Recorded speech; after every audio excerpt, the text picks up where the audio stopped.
if there was a doorway that led inside your brain, and beyond that door was a void of doors, each one leading you to a different part of your mind, a different memory, a different dream. Every shape, color, and sound your memory banks have held onto over the years presented in whichever order you happen to find them. Navigating a cloudy array of brain matter where you dive into a pool of pure feeling, the washing ambience of somber emotions trickling out of every corner.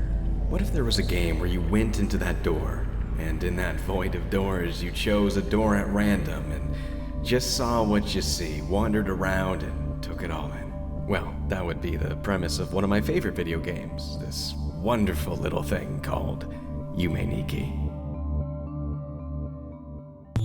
So you want to know all about Yume Nikki, huh?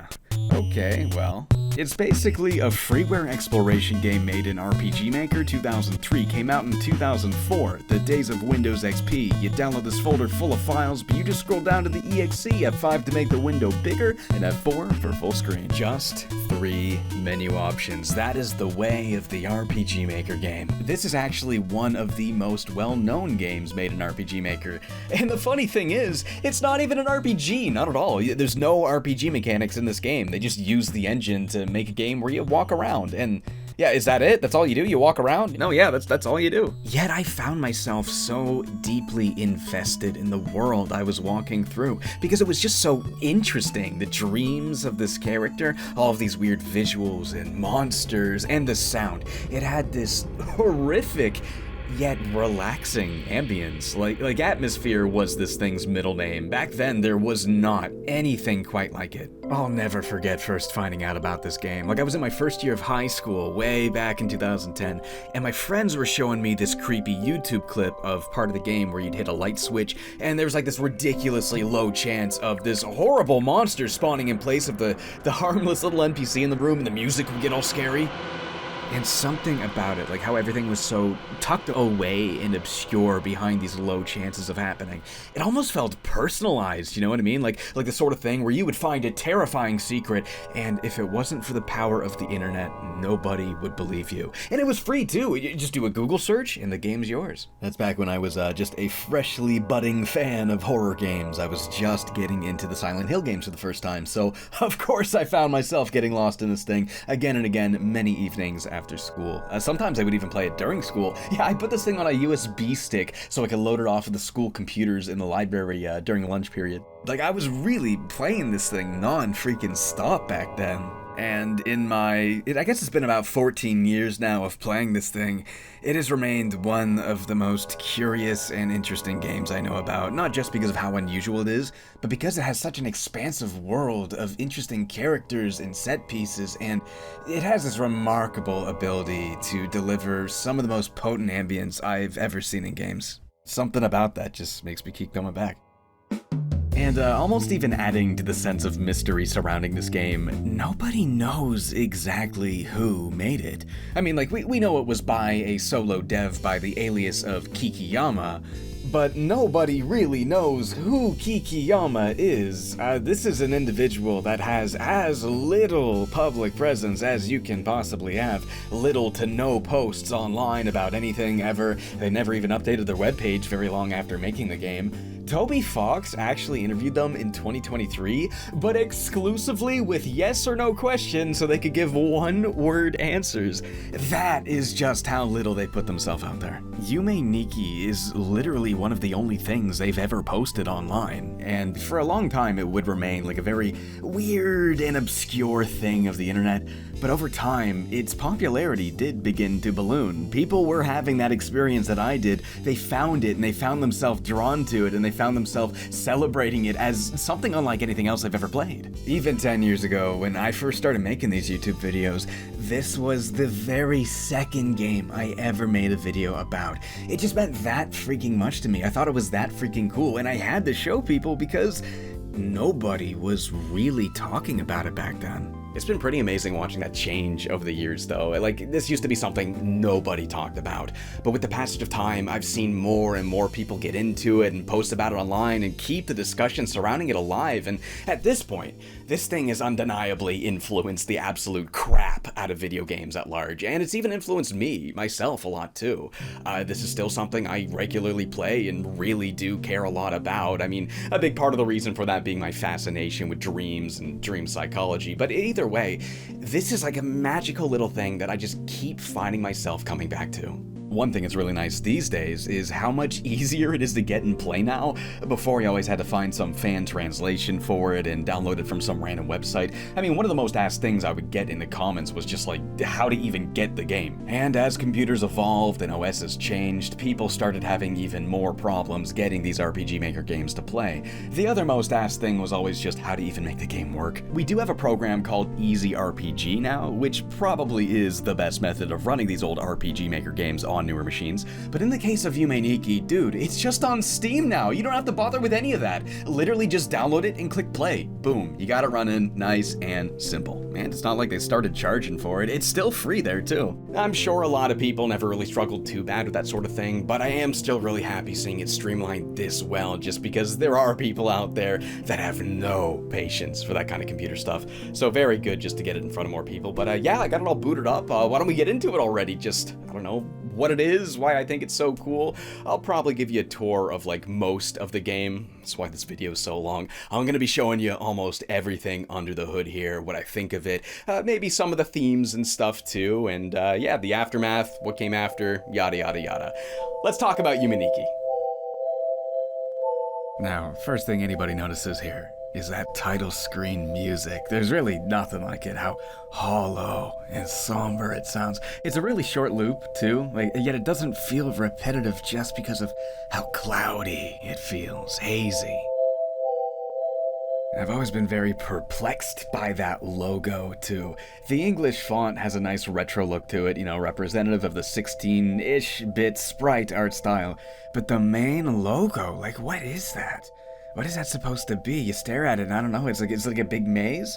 Are we trapped in our mind in a labyrinth of dreams? Is that what it's all about? Is that what they're going for? Like the game's maze-like nature, getting that across, maybe emotionally or thematically as well. And if you squint, you can almost make out the words Yume Nikki. Kinda, sorta, I don't know. I always thought this was a really weird and cool and awesome and memorable as heck title screen.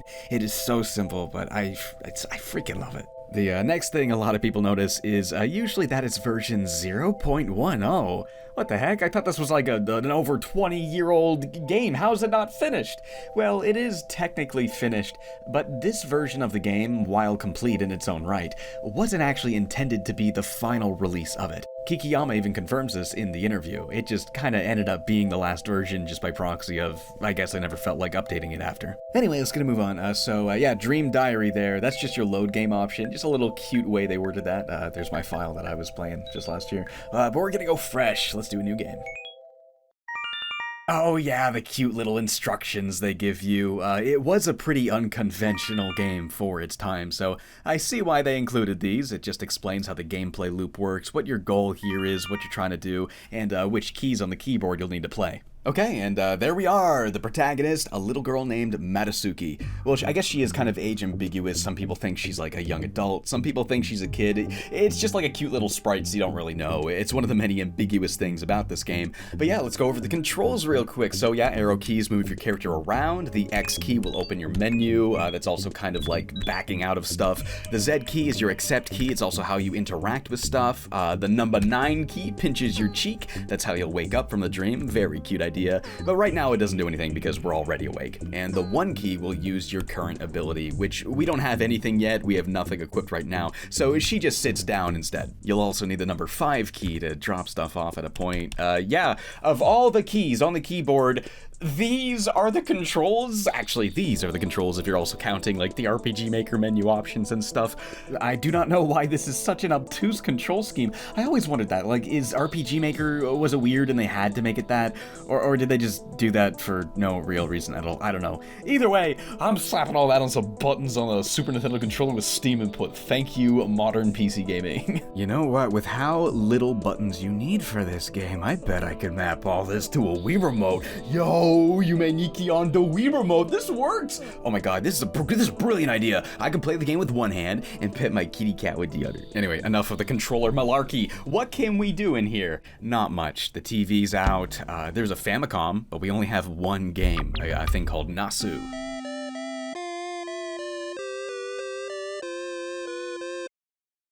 Very simple, just move and press the button to jump, try to catch all the falling objects. Hit detection's a little touchy, so you really gotta get a feel for it. It's very yeah, there we go. That's all it is, just juggle that for as long as you possibly can for a high score, and yeah, not much to it. Pretty sad that's all she has to play in here. I mean, like, at least get a Mega Man game. Like, it's 2004, you're on Nico, it's Japan, you could be singing about how you can't beat Airman. We got all these, pages on the ground. Are those from her diary? I used to think these were pillows, actually, but why would there be pillows everywhere? She's probably torn a lot of pages out of her diary and just chucked them on the floor. You can write in the dream diary at the desk. She'll sit down, you get this neat little spotlight on her. That's how you save the game. Very lovely idea. That's what Yume Nikki translates to, by the way. Dream diary. Lastly, there's the balcony. We can go out there, and there's nothing to do other than contemplate our isolation. We're definitely real up high. The sky in the background is dark and moody, but there's nothing else to be seen.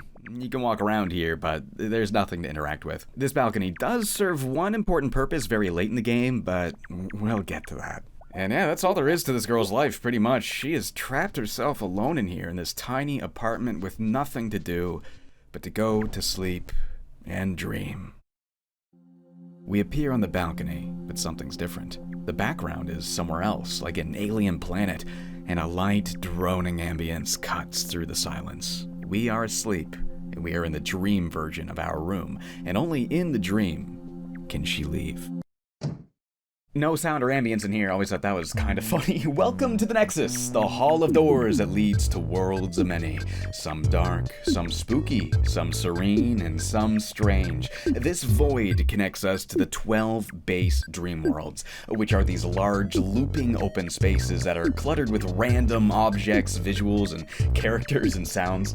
I guess we should probably start by giving you a little peek at each one. So yeah, starting at the top right and going clockwise, we've got the Number World, a spacious labyrinth of green halls plastered with images of strange expressions and tangled limbs, with of course numbers all over the ground. The LED-looking door holds the Neon World, colorful characters walking around colorful walls against a black floor. This purple door brings us to the Shield Guy's world, a large expanse of space populated with silly round dudes holding tribal-looking shields and such.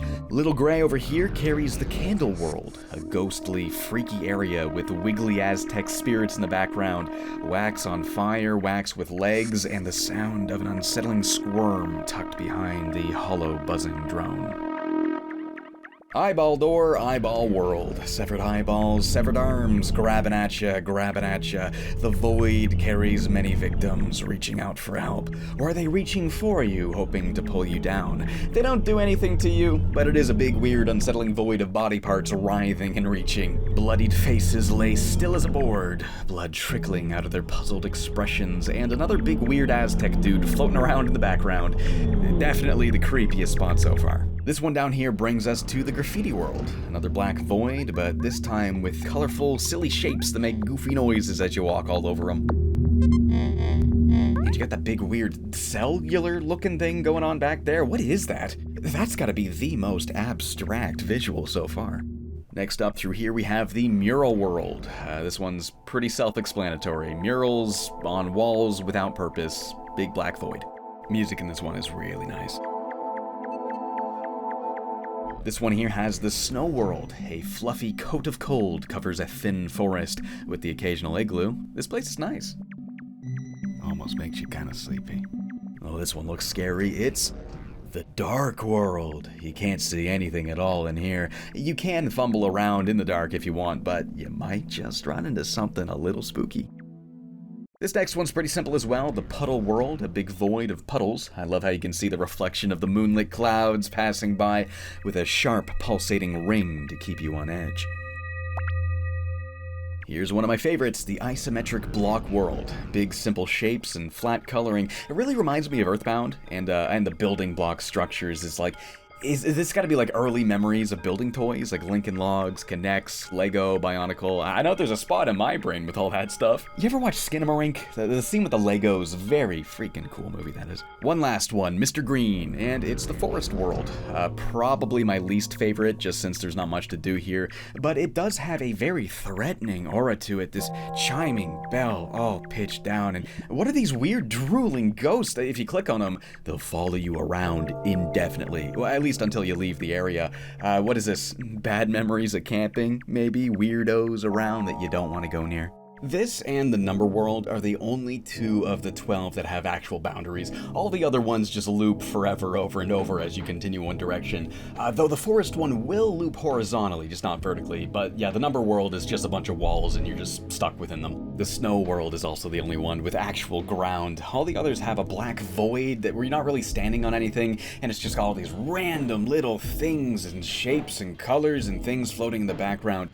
To me, I always sort of thought this was like your most basic train of thoughts, you know, all the random little bits and bops, the tiny things that pop into your mind before you start arranging them into real tangible ideas. You know, like before you see a train or a car, you have to first see a box and some circles type thing. That sort of stuff you'll have to go deeper into the dream to find. And yeah, from each of these 12 worlds, you can find worlds that are even deeper, usually by finding a weird entrance, perhaps an elevator or a sewer hole, or maybe you'll find a weird object or character that'll just warp you somewhere new. And from those worlds, you can find worlds even deeper still. And before you know it, you're entangling this big, interconnected web of dream worlds, retreading familiar ground again and again as you search for somewhere new. Actually, it's kind of like an exploration-focused roguelike. You start at the beginning, you're trying to branch out as far as you can to find something different or interesting, and anytime you get stumped or like you're in the same spot yet again,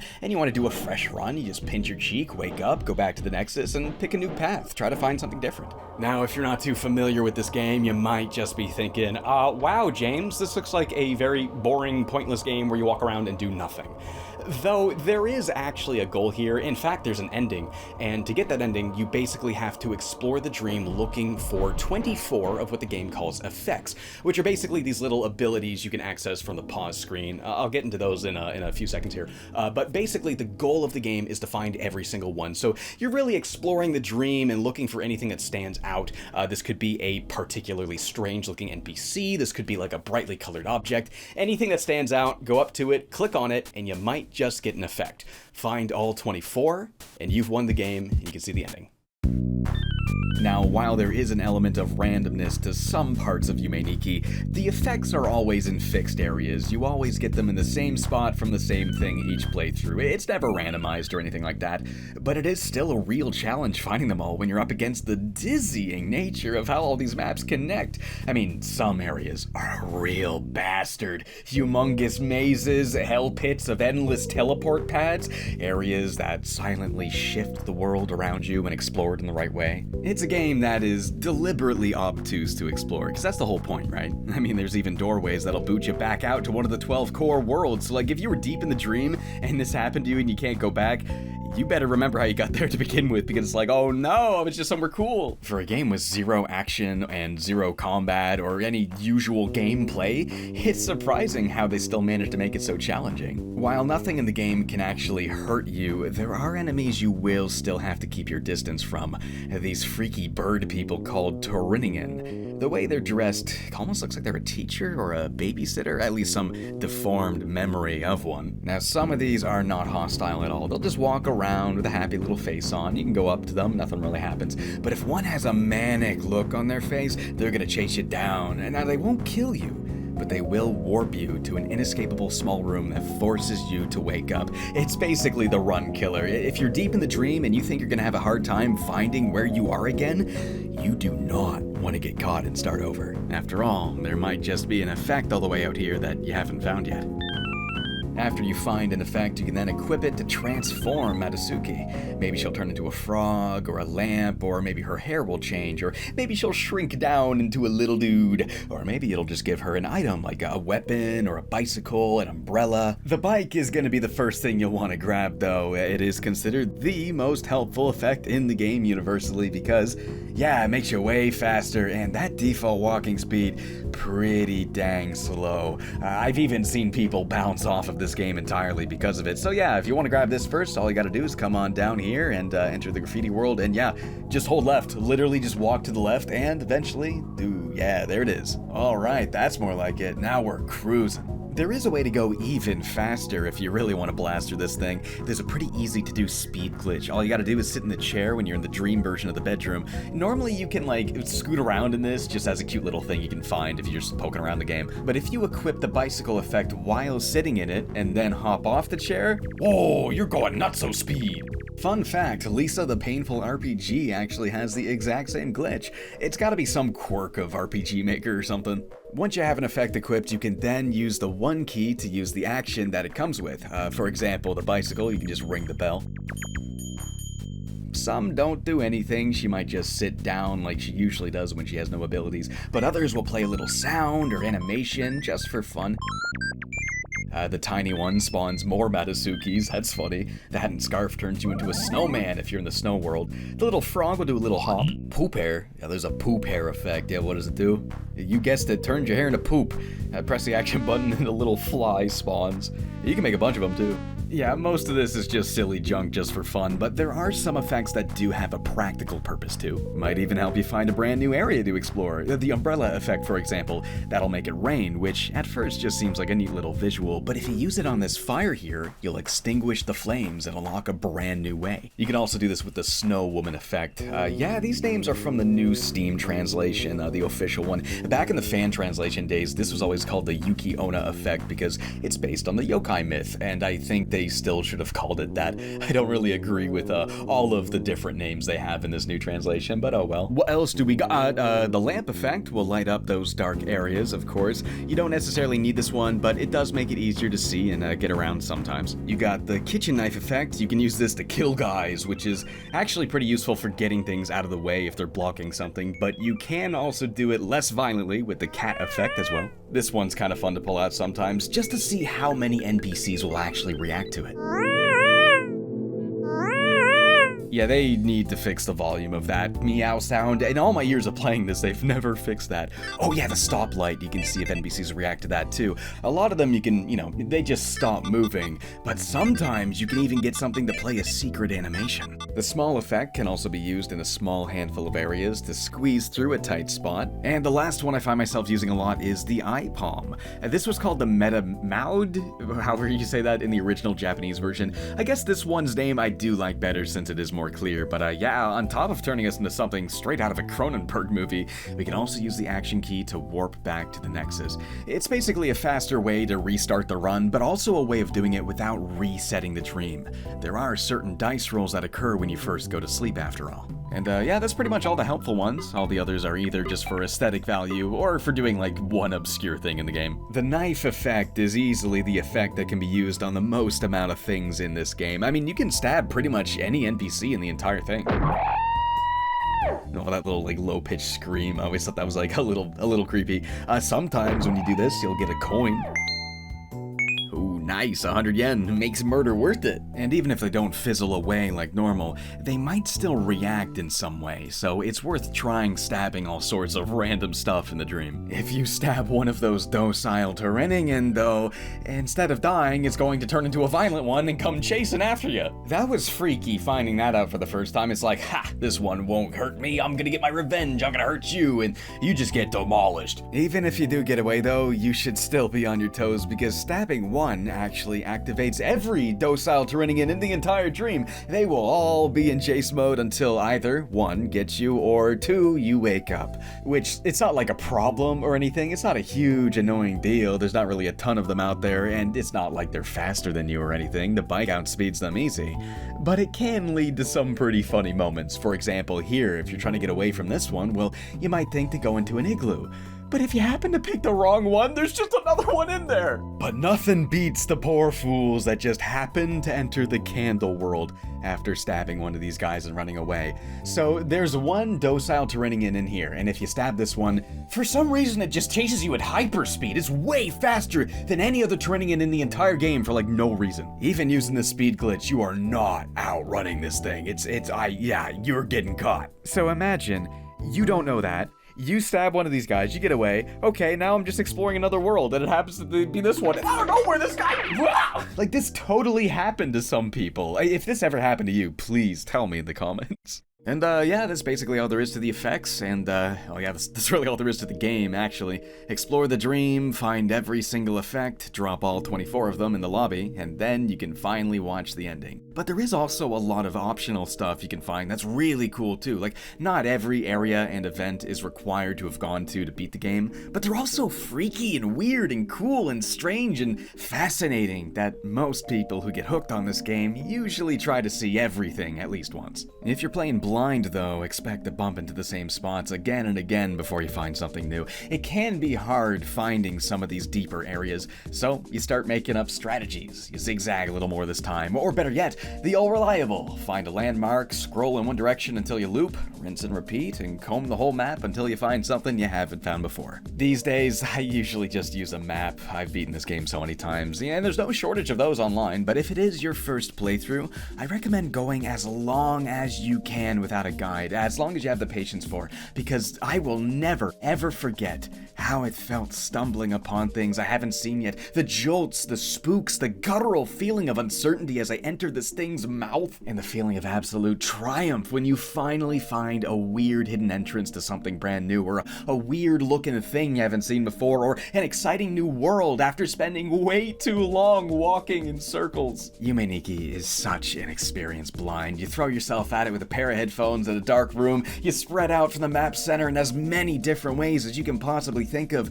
and the frustration of finding yourself back in the same place for a fifth time versus the feeling of excitement when you finally realize there's one more exit here you hadn't actually taken yet. And when you finally find another effect, it's like, nice, what can this one do?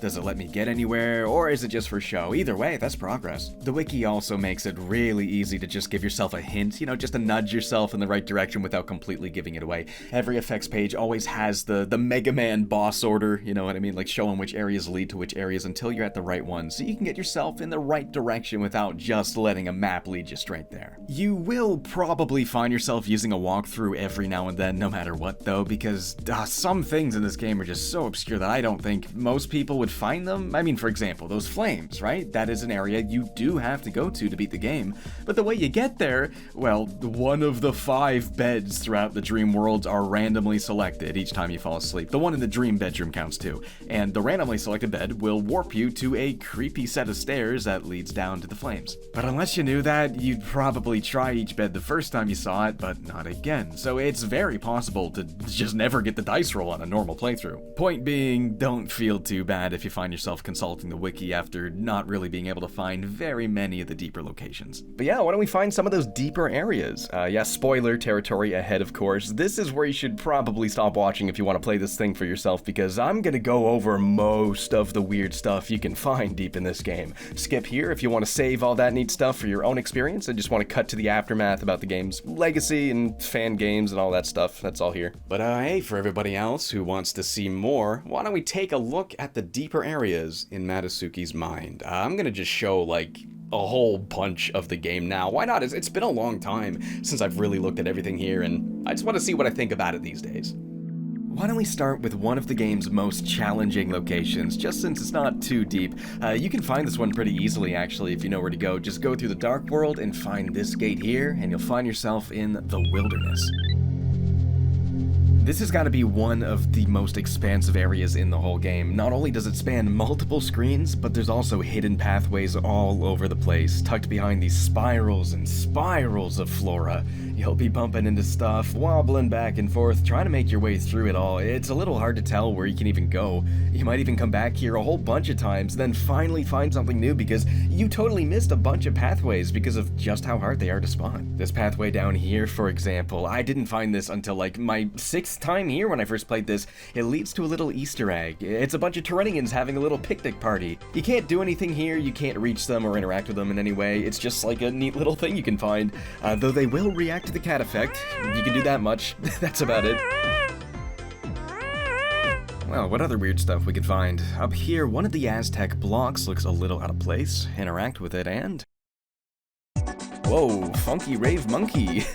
There's a lot of stuff like this you can find that just fills the whole screen. It's not even like a scary thing, it's just a cool little weird thing you can find. Turning on the TV in the dream version of your bedroom will also have a random chance of doing something similar. Okay, here's a neat little thing. You can come to this fence, and it's like a dead end, but you see something over on the other side. It's a little teaser of something you can find a completely different way, but we'll get to that later. For now, we're gonna go to the barracks, because that is a major area. This is a piece of music you may have heard from this game. Very simple and somber acoustic guitar loop. I don't know, something about it just nails the mood here. Back out this way, you might find yourself in the infinite wilderness. Step out into the field, and the map begins to loop infinitely, just like those other ones.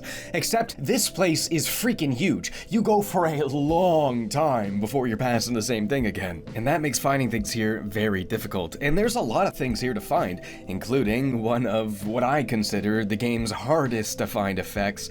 This guy right here. It's so easy to miss with how many different exits there are leading to all sorts of different areas. You're gonna keep coming back here, but it's to find new places, not effects. So dropping this little wiggly dude in the middle of this part, that's just plain mean, dude. Oh, that was the last effect I ever found when I first played this game. The towel effect. Just makes her sneeze. That's kind of funny. Come here, you jerk.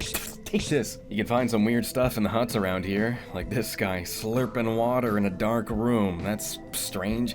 You can stab him and he changes color. That's about it though. And here we have this weird orange Squidward looking guy. This used to creep me out a lot, but I know it doesn't do anything now. Up this way you start seeing plants with eyeballs. You can even kill them with a knife. Past here we have one of my favorite spots in the game, the Grand Staircase. Now there's a really low chance you'll see somebody, over there falling off way out in the distance. The sprite is so small, it's like the bare minimum amount of pixels to somehow get the idea across. And the way it tumbles, the individual in a frenzied panic as they endlessly hurtle to their demise, waiting for the ground to meet them, but it never arrives. There is something weirdly unnerving about this small jumble of pixels. Dude, I remember first seeing this thing. I didn't know what it was. It was like, what is that? Is that a person? Are they falling off? You just gotta stare at it and wonder what's going on. Now, it didn't happen to me this playthrough, so I don't have footage of it, but there's an even lower chance that there'll be 2 people falling. It's only ever happened to me once. But yeah, I love these quiet little moments where something strange is happening, and it just makes you stop and wonder about what you're looking at. There's another really cool one up here at the top of the steps. We come out to the city park at nighttime. Wander over here to the cliffside, and you see a group of people watching what looks like a UFO dancing in the sky above the city lights. No effects to pick up, no objectives to meet, just a nice little opportunity to stop and have a little moment. Oh, and speaking of quiet little moments, when you come in here, you enter to a long, blank hallway with some white flowers at the end. So, you click on it.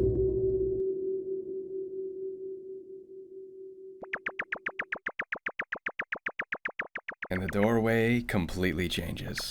Out here we have a pretty creepy area. Oh my god, the ambience. Just a bunch of dingy concrete blocks. It's a pretty oppressive environment. Not much here, but there is one effect, so this is a place you will have to find to beat the game. Well, there's some of my favorite spots. Now I'm gonna show you my least favorite spot. Yeah, the Hell Maze. How I hate this map. Mostly because of just how often you find yourself here. Not only does it connect to many of the deeper locations you'll want to find, but it connects to so much stuff anyway that you're just gonna keep finding it no matter where you're looking. It's always a bittersweet feeling finding this, because you know you're probably gonna find something you haven't seen before. It connects to so many places, but you also know you're gonna be wandering in it for a while and being annoyed. There's also a miniature version of Hell that's weirdly obscure to find. In this room here with all of the beds in the numbers world, find this Tyranigan, stab her, and then run into this wardrobe. You have to do those two things in that order. That is the only way to find this place. This place doesn't go anywhere. It's just a dead end that you can exit back out if you want. It's just a very simple version of the maze that just loops in every direction. But there is a creepy little ghost of Matasuki there, a black and white ghost of her, and she's just standing in the middle doing nothing, and she even turns to look at you. That's creepy. Like most things, the cat effect will move her, but otherwise there is no way to interact with her. Now, I think this area was planned to link more spots together just to make the game more interconnected. It did at one point connect to some spots in earlier versions of the game, but as it stands right now with version 0.10, it's just a cryptic dead end with a cryptic creepy ghost. And with the way you get here being such a cryptic random thing that a player could just happen to do and never be able to recreate, I'm willing to bet there are people that found this and could not find it again when they wanted to show somebody. Next up, let's go to one of the most surreal areas in the game. In the block world, you can find this invisible girl here walking around random spots. Each time you click on her, she'll warp you to another spot here. With some luck, or some trial and error, you can land up here with this obelisk that warps you to the White Desert. With its crunchier look and bright, colorless contrast, it really stands out from the other areas, but it's also where you're gonna find most of the game's body horror. The entrance, for starters, already is like a deformed head expressing this manic joy, restrained, blood-covered hands grabbing and writhing. Get me away from this thing. The overall area here isn't super huge, it's just a small looping wasteland, but every second you spend here, that's a dice roll. After enough time, you just may be visited by this freak. Oh man, I remember when I first saw that thing. I left the game running, and I just heard that noise, and I look over at my laptop screen, and I see this. It scared the crap out of me back then. We also got some tunnels here. In this one, you can find Monaco. This is one of the game's most well-known NPCs, a black and white little gal with pigtails and a very shocked expression. Now, she doesn't appear to serve any purpose at all, but if you use the stoplight on her, she becomes this tangled mess of extra limbs. Click on her, and you get a full-screen clip of her bouncing around. It's very creepy and cute at the same time, and you know, people love that combo, so it doesn't surprise me she's one of the most popular characters in this game. Down here we have another cave. Now, this one doesn't seem to go anywhere, you just pass right through it, but if you stab this Dorito-looking guy here, for some reason killing him, now the cave leads to a black void. Wander around, and you'll find another girl named Monoe. Or is it Monoe? I think it's like mono, like monochrome. Click on her, and she stares you down and vanishes. I don't know what that could be all about. Nothing else to do here, it's just this. It is a notable area though because it's very uncommon for attention to be brought to a specific NPC like this. That's all the stuff you can find in the desert's main area, but there's some real freaky stuff here that you can find through completely different paths. So you go to the puddle world, you enter the forest highway from this thing, it's this looping spot where you can find this dead guy, that's how you get the stoplight. I don't think the light turned red for him. Over this way though, you can find this hole with a red tentacle coming out. Down here, and we're treated to this eyeball blob monster. Go up this way, and Jesus! Oh, that's even more creepy than the other entrance. Looks like there's some stuff out there, but we're stuck in this enclosed space. Nowhere to go but inside Mr. Freaky. Another giant monster, almost melting as the limbs extrude from it in multiple unnatural ways. One last room over here, and it's this weird giant freaky dog with a creaky jaw. What is going on? What is this supposed to be? The stoplight does make it stop. That is one way you can interact with it, but that's all you can do here. Yeah, it's just another area that's here just to be weird and shocking and make you think about what the hell it could mean to Matasuki. Was this a pet that she saw something happen to? I don't know. Your guess is as good as mine. Well, let's check out the sewers next. I got a real soft spot in my boogie brain for this one because this was the first creepy area I ever found back in the day. This is the first time I felt scared by this game. Yeah, in the mural world, yeah, here we go. Ooh, yeah, the crickle and snap of whatever that sound is supposed to be. It already feels like a place we are not supposed to be at. Way over here to the right, we're barricaded by a big gumdrop goo blob. No way past this thing. You might think to stab it, but that just hurts it. Yeah, this face appears, expressing pain. That is so unsettling. You would think either nothing would happen or it would go away, but no, here it remains, blocking your path. It's just experiencing discomfort now. And there's no way to move this thing. Cat effect, no, then nothing, yeah. I've always wondered what could be over that way. You can see a path, you can see it go somewhere, but it's impossible to get to. Over this way, down to the left, you'll see a few guys walking in the water. This blurry graffiti that doesn't even look like it belongs in the game. That's weird on the eyes. In here, we have this, what is this, a treatment plant looking area? Basins covered in cloth densely populate the entire room. What could be their purpose? Or is the dream simply copying and pasting props over and over in a Mandelbrot fashion? That is a common dream experience after all. For example, there's this one dream. I've literally had it before. Yeah, somebody actually recreated this in the PS4 game Dreams. Yeah, this right here. This dark, wet area of repeating shower type imagery. This was so surreal playing this because I have actually had this exact dream multiple times before, and I know a lot of other people have too. And I think it's because of like the pattern-like way the human brain processes information. It's just a coincidence that a lot of people end up having a dream that looks like that. It's very fascinating. But yeah, this spot feels like that to me, and it really does help the game feel like an actual dream. There is an effect down here. You can find the faceless ghost effect. It just makes Matsuki have no face. Her head can also plop around like a cute little zombie. It's not a helpful one, but it is a silly one, so that's fun. You also got all these windows all over the place. Click on one and you'll be blasted in the face with a surreal drawing. Again, a lot of body horror involving protruding limbs. It's the kind of stuff I used to doodle on my math homework in high school, just making weird monsters. This comes up in that interview, actually, that Toby Fox did, how KIKIYAMA enjoyed doodling these sorts of surreal monsters even way before they made Yume Nikki. Alright, time for the thing that really got me. Oh yeah, who's this guy? Big red freaky head. Only way forward to go is inside its mouth. Ah! This'll bring you to a void of windmills with this really cool looking colorful haze floating around the background. I know it's just nonsense, but I love the way that looks. I don't know why. There's also this funky dude. He's kind of cool, doesn't do anything, and an exit back out to, oh yeah, the block world. Well, there's a really creepy place. Why don't we check out one of the coolest places next? Yeah, you gotta go all the way through here, this static invisible maze. This place is kind of annoying. You just gotta push around in the dark looking for where you can go and where you can't until you go all the way up around here, and to the ladder brings you to, yeah, the Famicom world. The game's graphics completely changes, even the menus and everything. And the sound effects are all uniquely 8-bit too.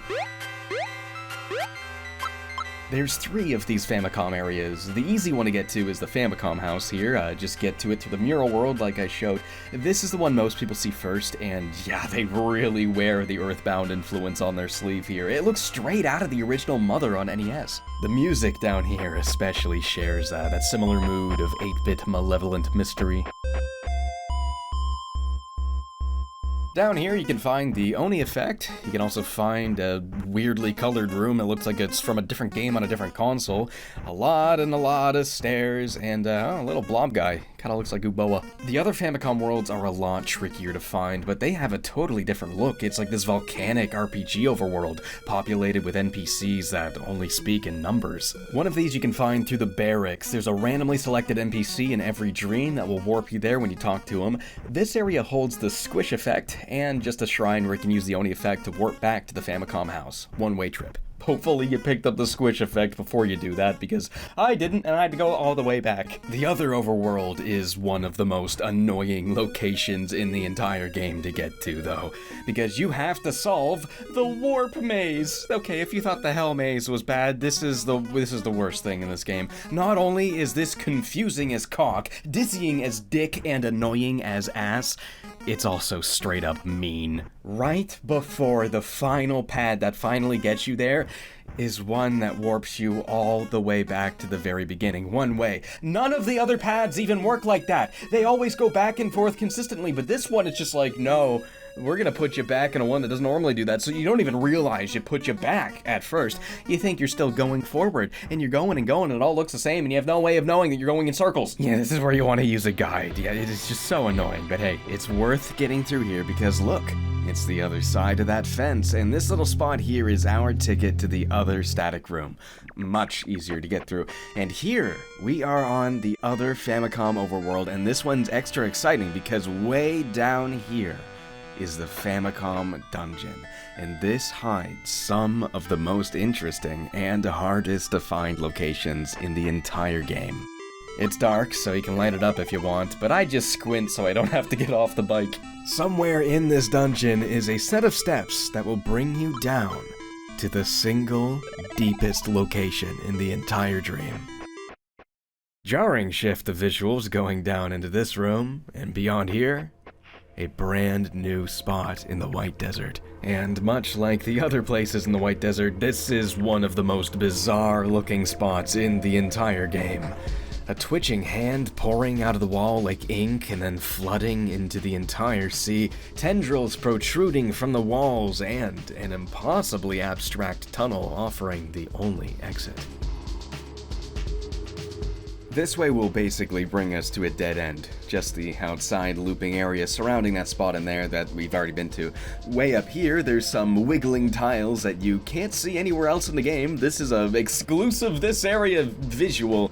But that's all that's really here, is just some unique visuals. There's nothing to actually do here. Just a one-way exit back out to the main White Desert. Make sure you see everything here before you go through there. I almost want to imagine that at some point more was planned to do with this area, but as it stands, it's just a really freaky looking spot, which I guess in itself is a pretty good reward for getting all the way down here. You won't be able to turn back around and go back to the Famicom dungeon though, which I remember making me really mad because it's like there's still stuff there I want to see.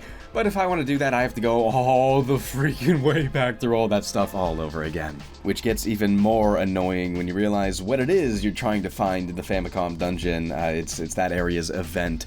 Which, well, yeah, I guess that brings us to a whole nother thing. Yeah, Yume Nikki's events. So they're basically these secret little moments you can find deep in the dream.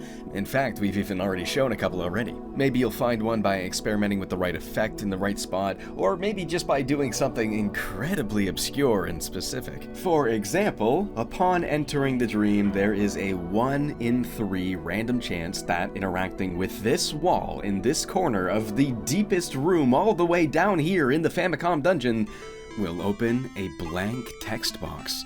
And the more you do it, the more the game's graphics get all glitched up.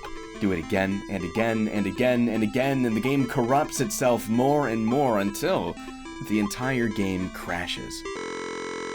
Not like the game that is Yume Nikki, the game within the dream. Matsuki wakes up when it happens. This is one of the very few events that forces you awake.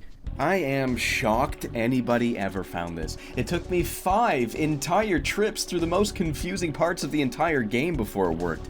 I couldn't imagine how unlikely it'd be that somebody would think to click on this wall, let alone the circumstances for it would even be set up. It's like they put that here just to see if anybody would even find it and even scare the person who found it, and yeah, it sure was found, it sure is known about. I couldn't imagine the reactions from people that found this by accident. Did they think the actual game was crashing? I wonder. I'm pretty sure this is actually inspired by a glitch in Earthbound. There's a part here where if you interact with this wall in this tent here, a glitched text box appears. Very similar. Maybe Matsuki played that one and her dreams recreated it in a spooky way. Here's an event I didn't even know about until I made this video. It's similarly obscure to pull off though, so I see why. If you turn Matsuki into a snowman using the scarf effect and then walk all the way to the flames here, you'll get a unique animation of her slowly melting. Once she's finally a puddle, you then can't move, but you can just unequip the effect to go back to normal. Doesn't sound all that hard to find, but what makes the chances of finding it so low is that you can only become the snowman when it's snowing.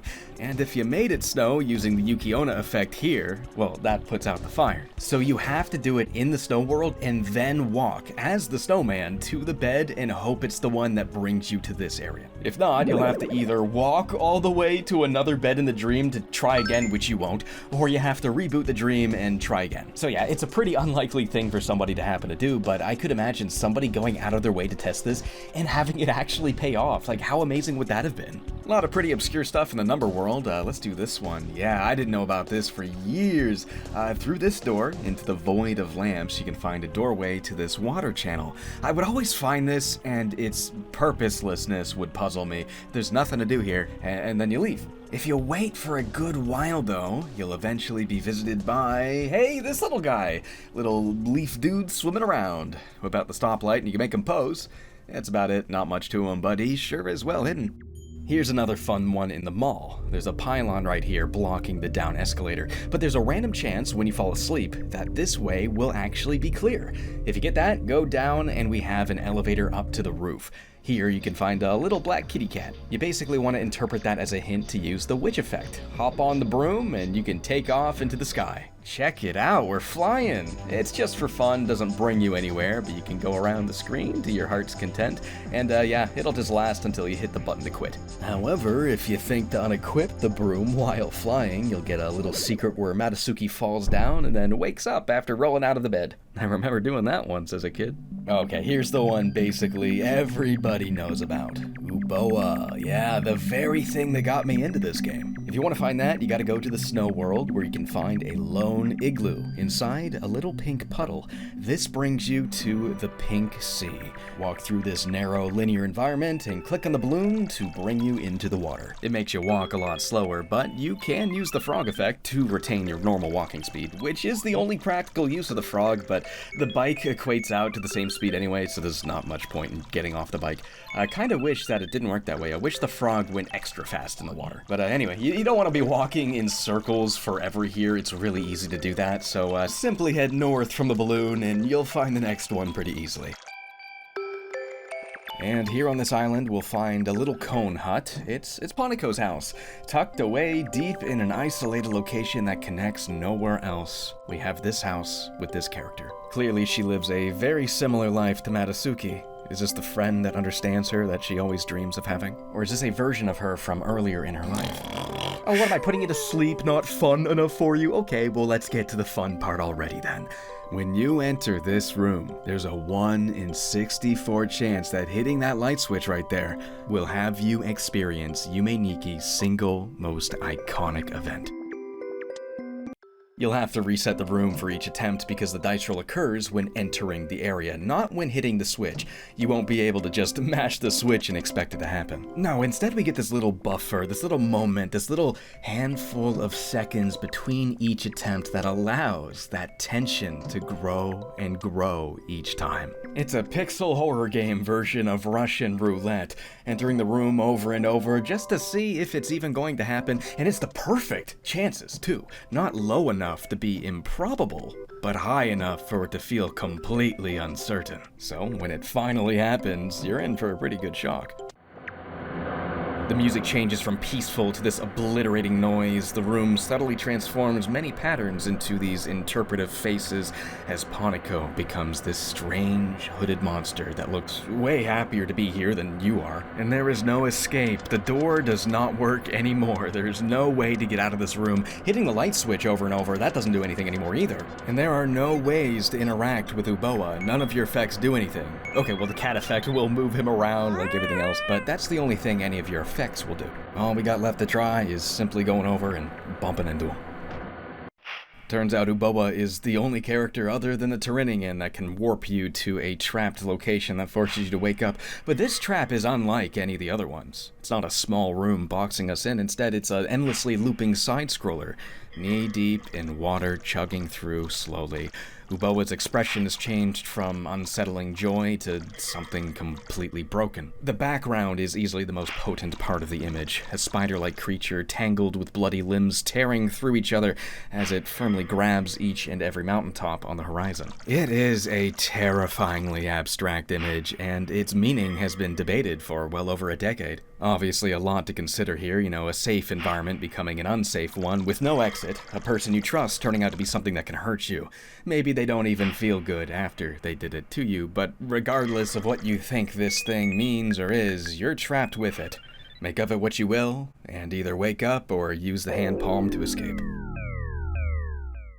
This whole sequence is easily the most famous part of this game, and I think there's a number of reasons for that. I mean, firstly, the imagery itself is very strange and shocking, so it's really memorable and iconic, but I think beyond that, the way the scare itself functions mechanically, I think it just really deeply appeals to this weird, sinister part of the human brain that just wants to keep rolling a dice over and over until something bad happens. There's just something really fun about that, and I think this game, being one of the earliest things to have this sort of thing, really did help inspire people to try it early on. I mean, I remember seeking stuff like this afterwards. Like, there was this SCP fan game I used to play back in college, usually in group settings, and what the game is, it's literally just an endless set of stairs in the dark, and you walk down, and down, and down, and at some point, it could be after 30 seconds, or it could be after 10 minutes, it could be after half an hour, but randomly, at some point, you're walking down the steps, and something jumps out at you.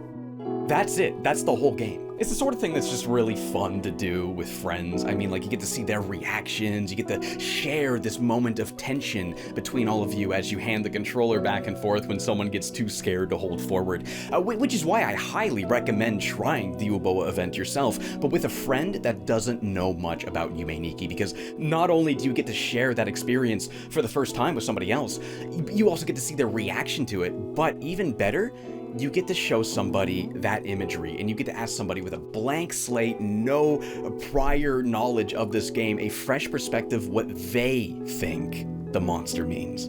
And then you get to have a cool conversation. I still do this for fun every now and then, and it always feels like a slightly different experience.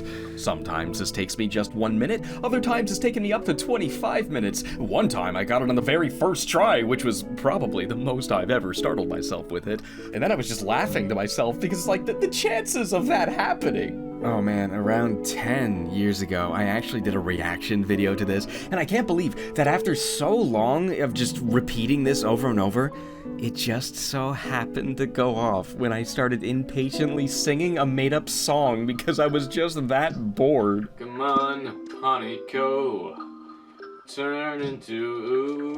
Whoa! I promise you, that is real. This actually happened this way. See, it just drones on you to the point where you don't think it's gonna happen. That took 11 minutes, I think. Now there's only one more thing that scratches this in means of shock and terror, and that is an event that people call the face. In the number world, come on down here and you have a 1 in 8 chance upon entering the dream that this zipper on the wall has an altered graphic, the face appearing panicked instead of happy. I wish I got to figure this out myself back in the day. It's a little bit easier to find than most of the obscure stuff in this, and it's one of the things a lot of people go into this game already knowing about, but God, imagine being one of the lucky few that just walked by this and goes, I swear, that was different before. It stands out now. It's different than everything else. Even if it wasn't different before, it looks different to me now, and then you start experimenting with it. As you may have guessed, it only responds to the knife. Cut it open, and it's like a bloody wound, like the dream is actually flesh in disguise, and we just tore through it. In here, we have one of the game's most adorable characters, Q-Q-Kun. He's a happy, colorful worm man, rubbing the railing with his hand. Equip the knife, and he rubs it faster. Equip the stoplight, and you make him stop. Whatever you make of him, the real star of the show is at the top of the steps, beyond this door. Blankness. But over time, this bizarre monstrous face violently fizzles in, the sound distorting into total deafening noise. For 10 full seconds, this flashing face hijacks the screen, and there's nothing you can do until it's over. And we wake up. It is one of the very few events that forces you out of the dream. But while the other two are a little sillier, this is something genuinely shocking that wakes her up. Whatever the hell it is, it's likely to be representative of some aggressing force in her life. Probably an authority figure, could be a parent, could be a teacher, could be anything, but it is considered one of the biggest clues into Matsuki's psyche. And being such an abstract image, what you're able to take from it exactly has also been one of the most debated things in this game. There's another sort of creepy thing here in the number world, nowhere near as freaky, but there is a weird thing you can do if you get caught here. The two spots you can be taken to both have something unique about them. Stepping on this Japanese character here will instantly fill every blank tile on the entire screen with it. This one here is a little creepier. It's like a fragment of a face or something. Step on it, and the same thing happens, making this giant pattern staring at you with 100 eyes. It's probably not all that scary watching a video of this, but imagine you didn't know about it, and you get caught, and you just happen to walk on here, and so much happens so fast with no explanation or even a sound to it. It's just like, whoa, what's going on? What did I do? But as far as I know, nothing ever comes from this. In fact, if you use the eye palm to leave without waking up, so you can go back in expecting to find all those tiles everywhere, you'll find nothing. It all just resets when you come back in the area. Though when I was trying this, something really weird happened. Something weird that I've never seen before. So I come back in on the bike, and she randomly falls asleep, and then I can't move. I could still ring the bell of the bike, but I couldn't open the menu, I couldn't stand back up, I couldn't walk around, I couldn't move. All I could do was just wake up. So I'm thinking to myself, what the hell just happened? I've never seen that, so obviously I opened the footage to check. And yeah, I literally walked north one tile, and it just happened for no reason at all. And to make things even creepier, dude, I shit you not, the moment I watched this clip, my entire computer crashed. I mean, it's definitely just a rare glitch that happened coincidentally right before my computer just happened to poop itself, but it was still pretty freaky that happening to me. I mean, like, this is a game I have 14 years of experience playing, and it just did something I've never seen before. Always kind of freaky when stuff like that happens. I'm telling you, Yume Nikki's personalized. It's real.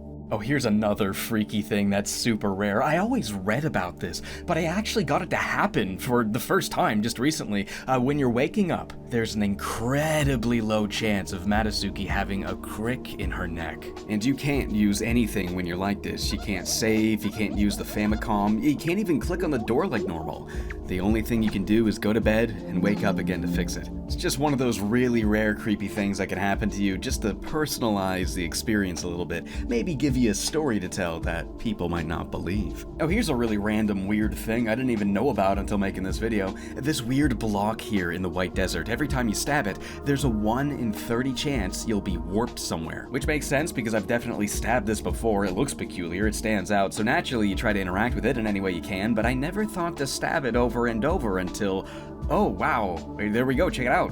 All these eyeball guys. They'll react to the stoplight, and you can also stab them all for some coins, but that's all you can do here. And what's with those coins anyway? You know, they almost feel like this unused remnant of the RPG Maker engine, but no, they do actually have a little purpose. They're for the vending machines. Yeah, okay, so there's 3 vending machines hidden throughout the dream. One in the Hell Maze, one at the docks, and one in the woods that neighbor the highway. Interacting with these initially just makes the little, like, error noise, like, no, can't do anything with that yet. It's just that sound. So what's going on is that you need a certain amount of money to operate each one. If you have enough, Matsuki will buy yourself a little drink. Each one has a different size with different chances of increasing your HP. So yeah, you'll probably notice that she has 1 HP, but just ignored it since, you know, I don't know, it's an RPG Maker thing, I guess, but probably not being used. But you can make that number bigger. It doesn't do anything, there's zero practical purpose to it, there's no real point in doing it, but it is a neat little part of the experience. It's just one of the many things you could maybe figure out yourself and go, oh, okay, that's kind of cool. And I don't know, something about vending machines just tickles my funny brain unlike anything else. It is one of the most commonly recognizable modern structures that people today have likely interacted with ever since they were a young child, so, you know, memories of the soft buzz and cool glow of a box like this, that is something I myself find very cozy. Seeing vending machines in video games is like a weird hyperfixation of mine. You get to slap together so many cozy brain chemicals when combining those feelings with the aesthetics of classic and modern video games. Anyway, the point I'm making is vending machines have hella aesthetic value. so I'm not at all surprised when I see a game like Yume Nikki using it for purely that. If you want to stock up on some coins so you can crank that HP up for no reason at all, then there's two areas that are particularly good for grinding. The best go-to one is here in the Famicom house. You can find this room full of these colorful RPG elf guys. I don't know, people call it the goblin room. They don't really look like goblins to me, but either way, these guys will net you way more money than usual. The other place is what people often call the stabbing room in the numbers world. This teasing little door you can't go through at first because this dude's in the way. But if you have the cat effect, you can move him out of the way and... oh, yeah, this guy, okay, you still can't do anything in here. Come back with a knife and you'll be able to slowly whittle your way through the crowd. Now, these guys have the usual chances of spawning money, but just since there's so many of them and you're doing it anyway to see what's in here, it's not a bad spot to get some cash real quick. Hack and slash your way through the entire crowd all the way to the bottom right, and you'll get to see this weird blue face on the floor. And what's weird about it, or rather what brings attention to it, is that when you walk on it, you get footstep sounds you don't hear anywhere else in the entire game. That's all there really is to it. They will react to the stoplight effect, but that's the only other thing you can do here. So yeah, I'm sure this is just a room that's meant to be interpretive in some way. It could be social claustrophobia, maybe the desire to lash out due to it, or maybe it could simply be her pushing everybody in her life away in order to keep some sort of harmful relationship. And that really is what I'm seeing here. You know, I see somebody getting rid of all of the people in her life so they can get to something. Whatever that is specifically, well, your guess is as good as mine. Well, we have almost covered everything, so why don't we wrap up talking about the events by visiting my single favorite spot in the dream. Yeah, down here beyond the flames. I didn't exactly say what was back there. Well, this dingy storeroom, it's got the poop effect, so this area is required to finish the game, but up here, we've got one of the game's most standout optional areas. Yeah, sudden shift of mood, huh? Welcome to the spaceship. Here, a tall, scraggly-looking morph suit man stands playing the piano. His name is Masada. You can talk to him, he makes these little beep noises. And you can play the piano, too. You can kill him, nothing unusual happens, but we're not going to do that because that'll prevent us from experiencing the spaceship's event. If you interact with the bed in the next room, there is a 1 in 6 chance Matasuki will fall asleep in the bed. You'll have to leave the room over and over to try each time, just like Uboa, and you will have to wait a little bit into each attempt to make sure that it actually went through. But if you do get it, the music fades away, and then... sirens wailing, the ship falling, we crash land on Mars. It's a sit rep, Masada. Oh, sad beepins. Shit, we ain't got no way home. Well, we may as well see what is here. We can leave the spaceship after all, and out, journeying far into the orange wasteland of Mars, we eventually find a tall hill. And way up here at the top, we have a tiny hole with steam escaping. Could you imagine getting all the way here just by chance, totally blind? You could have talked to 5 friends that also all found the spaceship, but only you went to Mars when you entered that bed. Now imagine, you get here and you don't even have the right effect to go in, so you get it, and then you come back and it's like, wait, why is it not working? How do I get back to Mars? My friends didn't believe this was a thing. Do I even believe this is a thing? I couldn't even imagine a day and age before the Yume Nikki wiki had all this stuff figured out. The conversations that must have come from this game. If you can shrink down though, you will enter one of the deepest and most thought-provoking areas in the entire game. Stairs lead down into a cold, rusted room. The texture of the walls, the realistic detail, it is unlike anything else in the entire game, and it's hard to tell what we're even looking at. A steam engine, a train, some sort of industrial machinery? The area is also accompanied by one of the game's most interesting tracks. Combined together are 5 simple notes on the piano and the sound of steam. I can't help but to feel some sense of distance, like you miss somebody really bad. And weirdest of all, when you walk to the edge of the room, there's this freaky guy, a leg thing with an eyeball dripping with what's either blood or tears. Interacting has 3 more joyful notes play. That being the interaction with this thing kind of tells me that this isn't anything threatening. This is somebody she wants to see, somebody she wants to be around. Deep in the recesses of her mind, what on earth is this? Is it missing her parents when they're off to their oppressive industrial jobs that your child mind does not understand? Or is it a friend that moved away, and she dreams of taking the train to them, but the train's this scary, complicated thing to them, and they're just sad about it?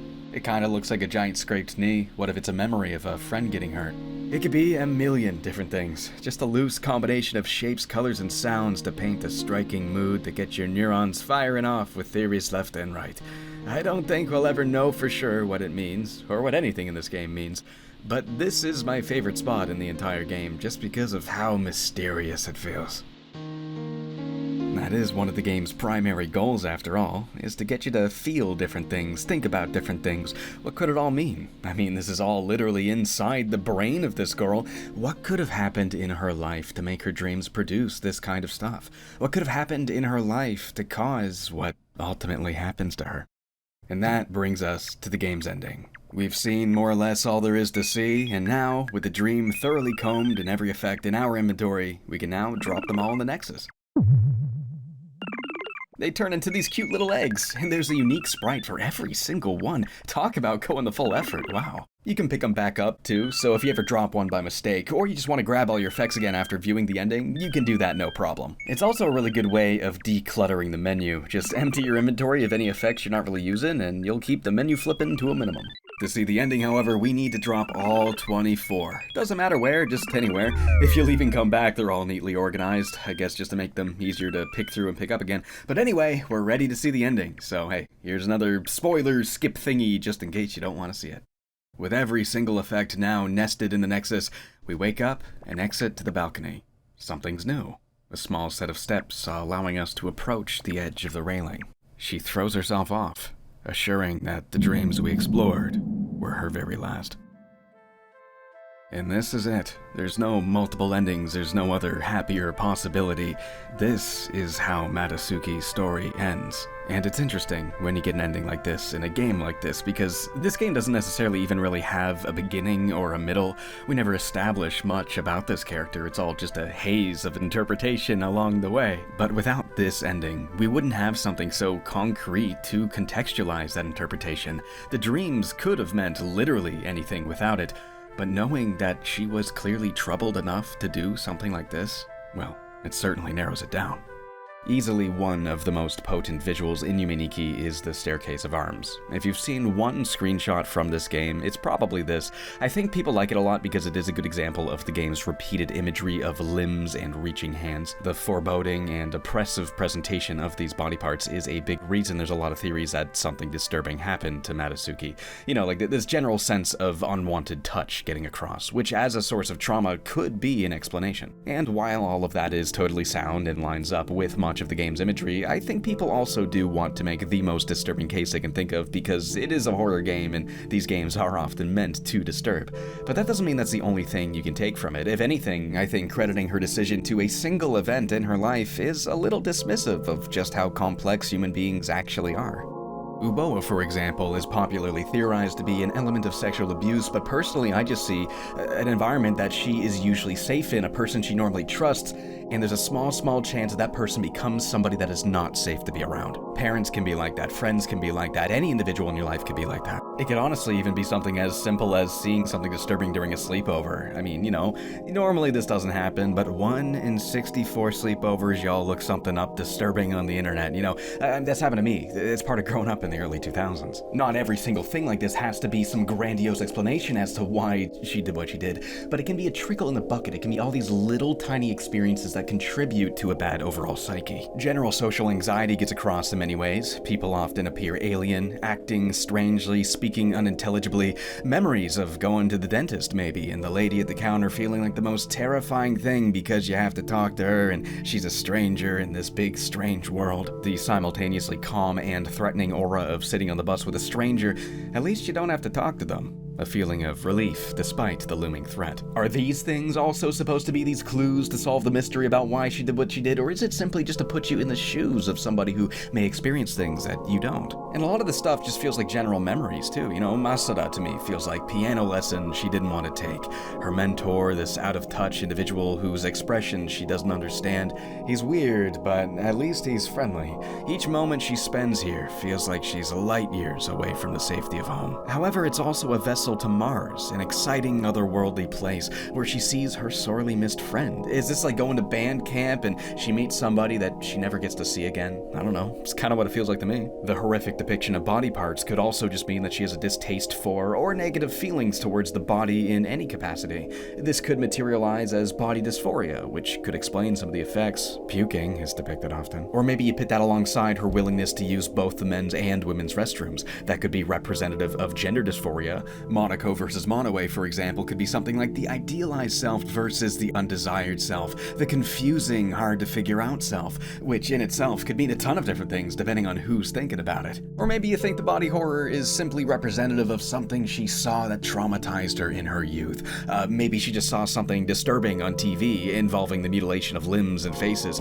That could be why her television is unplugged from any cable. Maybe that's why she doesn't have any more games. She's scared of getting anything more than the one that she knows is safe to look at. Whichever way you want to slice it, it always comes back to some form of her haunting experiences affecting her ability to live her life. Oh, I remember when I was a little kid, I saw a trailer for a DS game called Trauma Center.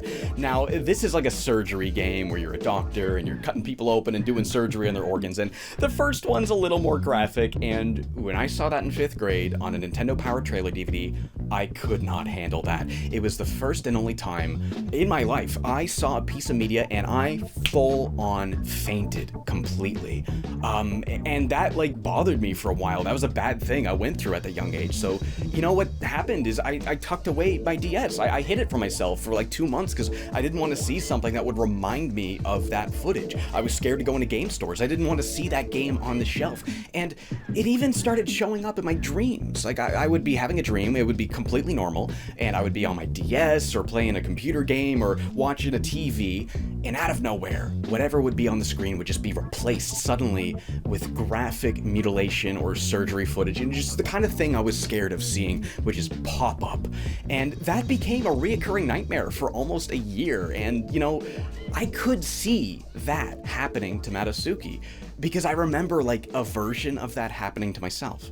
And I think that is one of the coolest things about this game, is how it's so perfectly loose and abstract and interpretive that it ends up being this Rorschach test of a piece of art. I mean, how long do you think it's been since I thought about that silly story of kid me being scared of a DS game? But that's just a goofy example, right? Like, this sort of thing can get you thinking introspectively in all kinds of helpful ways, which is a really big reason I'm always replaying this game at different points of my life.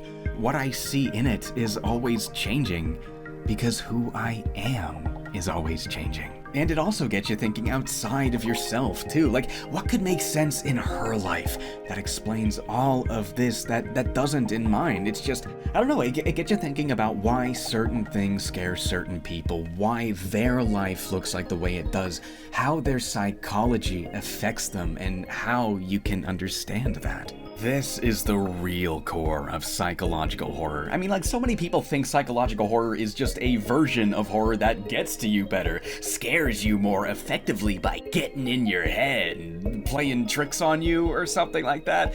No, I always thought that psychological horror is just that. It's the psychology of horror. You're just showing us how people and their minds have been affected by their horrific experiences. I mean, that's what Silent Hill 2 is all about, isn't it? And that's considered like the psychological horror game. And that's why I consider psychological horror to be such a genre of empathy. I mean, too many people don't like to hear the problems of the brain. You don't see it, it's inside you. But horror games get to show us what's inside. Maybe not exactly what they've been through, but you see that something's affecting them. And once you acknowledge that that pain is real, you can now empathize with that pain, even if you don't exactly understand where the pain is coming from. And the ending here, you know, it is proof that she is in fact in a lot of pain. From what? We don't know, we're never told, but we can infer that something happened by looking inside.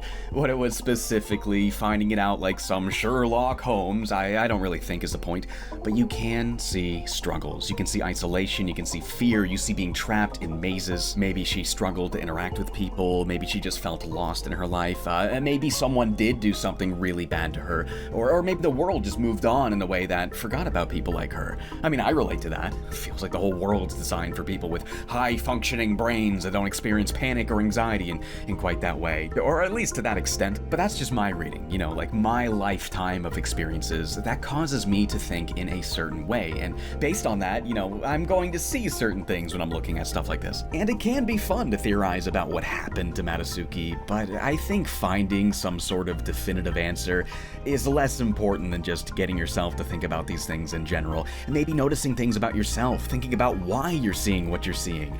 To me, it's a lot less about the lore and more about just getting your brain going, thinking about suffering, pain, loneliness, and yeah, those aren't fun things to think about, but doing it sometimes in any capacity, I really do think can improve your ability to empathize and communicate with other people. I mean, after all, the whole point of this game is to just look at a character and I wonder what's going on with this person. And that's just a generally helpful thing to make people want to do. So if there's anything I hope people take away from Yume Nikki, at least thematically or whatever, I hope it's something like that. So yeah, pretty inspirational and important video game, huh? I mean, in means of surreal horror aesthetics, in means of less traditional gameplay and storytelling, and in so many more ways.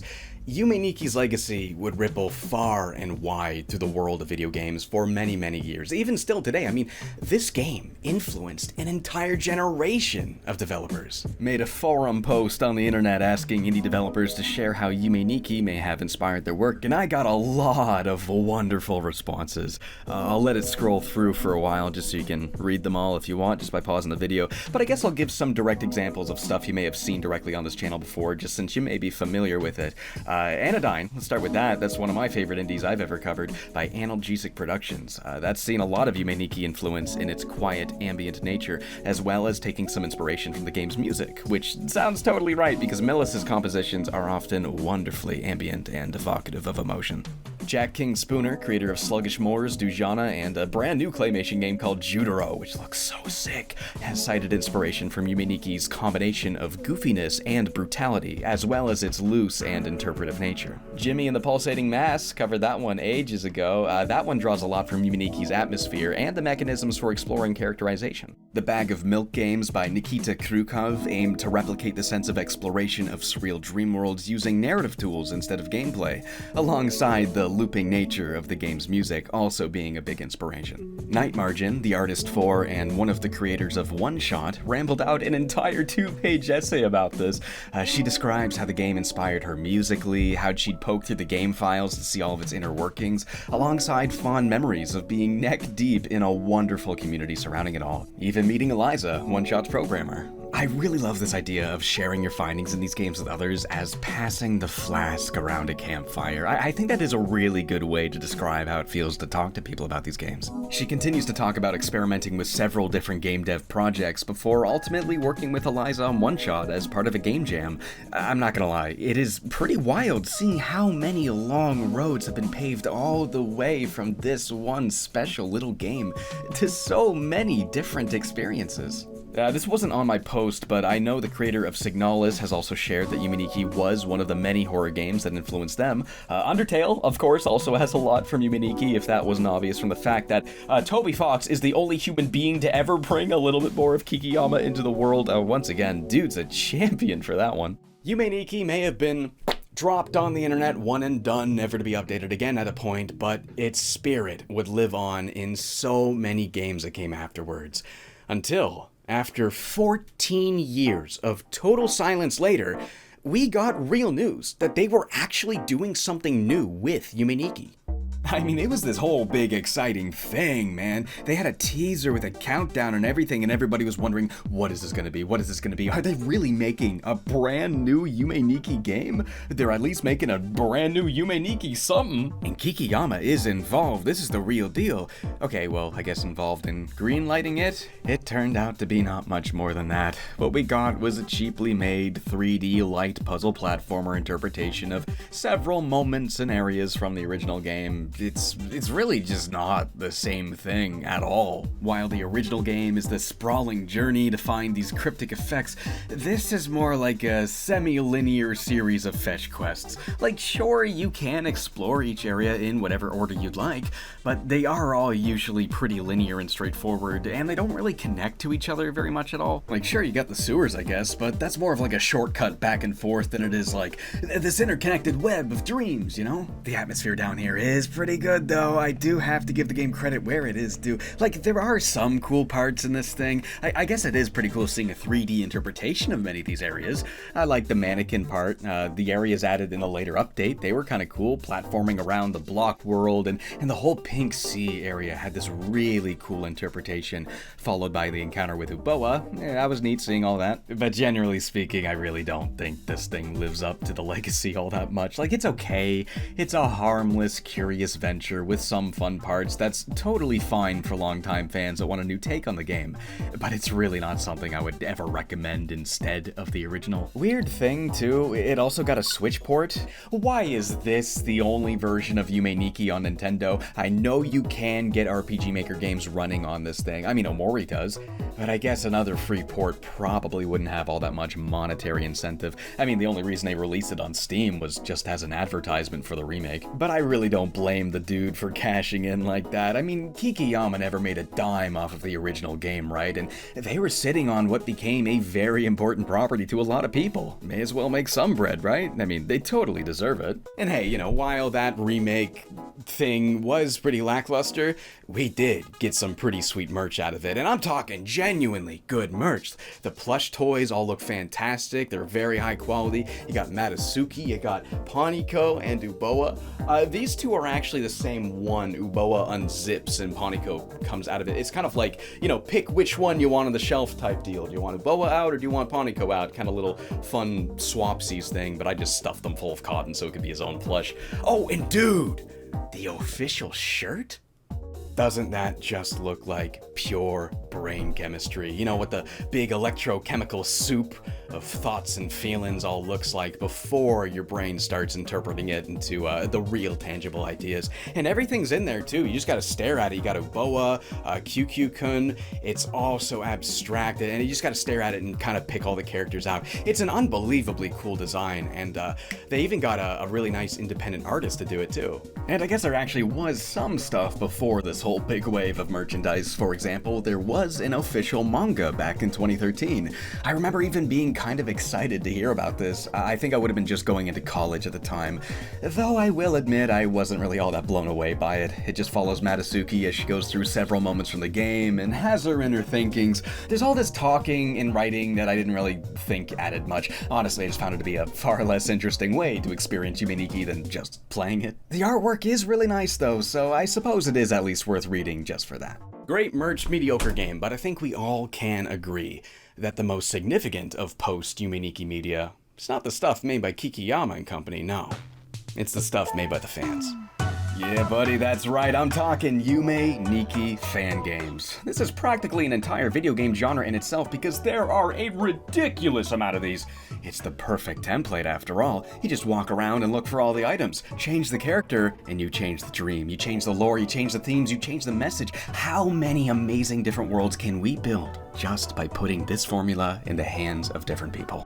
.flow is probably still the most recognized and celebrated fan game. While it doesn't have as much of the psychological subtleties, its pursuit of a more graphic nightmare world really makes it stand out as its own thing. And unlike Yume Nikki, .flow is less about the themes and more about the lore. There's so many cool things we can learn about Sabitsuki and the world around her. The characters you find in this one have way more discernible purpose within the story. There's so many really cool consistencies that you get to piece together to figure out what exactly is this world she lives in. And like the game it was inspired by, the ambience here is next level, but it has such a style feel of its own to it as well. It is so similar yet so different. Like, it really should be the next thing you play if you loved Yume Nikki.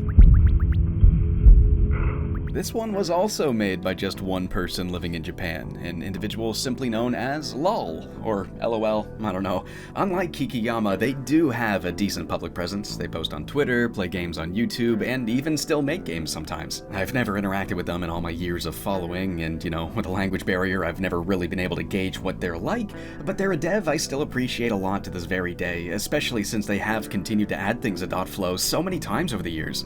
.flow's been updated a lot more than Yume Nikki, I can easily say that much. There's like a lot of stuff in this game that wasn't in it when I was first playing this back in 2011, when I made a video about it in 2014. That's pretty freaking cool. Yume Nikki is probably the other most well-known one. This one's a collaborative effort across a ton of different Japanese devs that all met online. It's gotta be the biggest one. It's just been in development for so many years, and the amount of updates they've done to it over time is just bonkers. I actually reviewed this game in its entirety back in 2016. The old brace face era of Nitro Rad. Why did I used to stand so close to the camera? And playing it now, I am actually so overwhelmed by the amount of new stuff that is here over me playing it 10 years ago. You could probably play this thing for months before seeing everything. Nikki is sort of a weird one though, like it really does feel like a random, nonsensical assortment of random people's ideas, so the art style changes way more, and I do find it a lot more difficult to navigate. Perhaps also due to the far larger size. But while it doesn't have any consistent lore or themes or even a style, it does have some pretty freaking scary moments and a lot of parts with really fantastic atmosphere.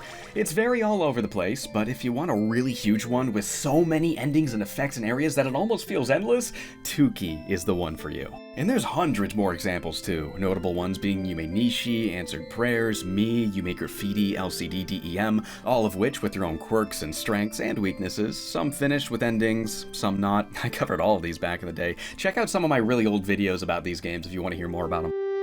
Getting into this stuff is where it really gets annoying trying to get the games to work, especially on newer operating systems like Windows 10 or 11. Again, look into Easy RPG Player if you want to start exploring the deeper world of Yume Nikki fan games. It's literally as simple as pasting the .exe in the main folder and clicking it. Certainly lives up to the name. That is an easy way to play RPG Maker stuff. But now, you might not even have to do that either anymore, because the biggest development in the world of fan games recently is the Yume Nikki Online project, and this is just wild, dude. They took Yume Nikki and made it an MMO. You can play with friends, exploring the dream together, and you can chat with other players. And dude, not just that, but this is compatible with .flow, Nikki, tons of these games, a bunch I've never even heard of too, just in your browser too. You don't have to fiddle with anything, just open it, click, and play. And then you got the chat to see what's good. And even if you just want to play the game without the MMO aspect to it, well, then you can just make the game private.